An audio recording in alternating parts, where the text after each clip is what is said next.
গতকালকের ভিডিওতে আপনারা দেখেছিলেন আমি বানিয়েছিলাম চিজ পরোটা, আর আমি বলেওছিলাম যে আজকে একটা নতুন ভিডিও দেব আরেকটা পরোটার। তো আজ আমি যেটা বানিয়েছি সেটা হচ্ছে পেঁয়াজ পরোটা। আমি এটা যখন কেদারনাথ বেড়াতে গেছিলাম ঋষিকেশে একটা হোটেলে খেয়েছিলাম, আজকে বাড়িতেই বানিয়েছি।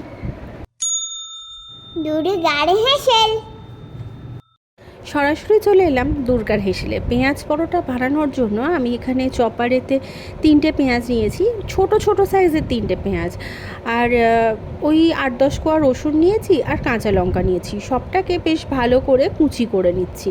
তো যদি আপনার কাছে চপার না থাকে আপনি ছোটো ছোটো করে কুচিয়ে নেবেন, আর তবে মিক্সিতে করবেন না, জিনিসটা বাটা বাটা হয়ে যাবে, ওরকমটা কিন্তু একদমই চাইছি না, আর বা করলে হবেও না। আর প্রথমেই আমাদেরকে এই পেঁয়াজটাকে রেডি করে নিতে হবে।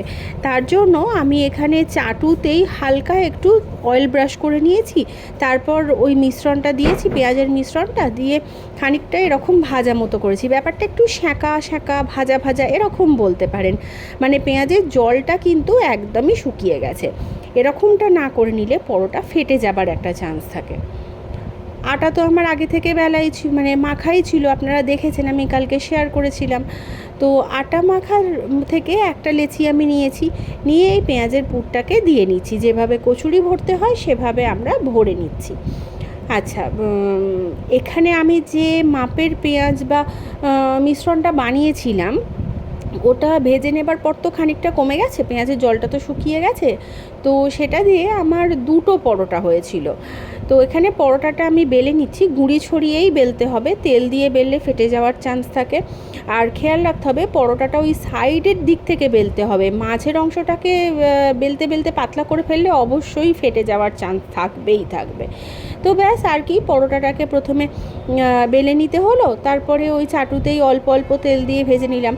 খুব ভালো হয় যদি আপনারা ঘিয়ে ভাজেন, মানে ওখানে আমরা ঘিয়ে ভাজাই খেয়েছিলাম, কিন্তু বাড়িতে তো আমরা অত ঘিটি খাই না। সবথেকে বড় কথা, ওদিকে ওয়েদারটা অন্যরকম, আর এখানে প্রচণ্ড গরম।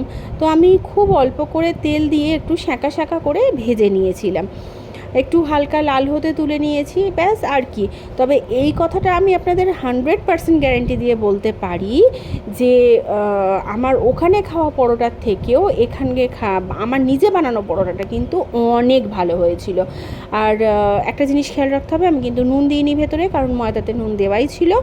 তো ব্যাস এটুকুই। তাহলে বাড়িতে একদিন বানিয়ে ফেলুন, যদি টিফিনও দেন, টিফিন বা যাই হোক। আর আমাকে জানাতে একদম ভুলবেন না কেমন লাগলো। দেখা হবে নতুন রেসিপিতে। আজ তবে আসি, ধন্যবাদ।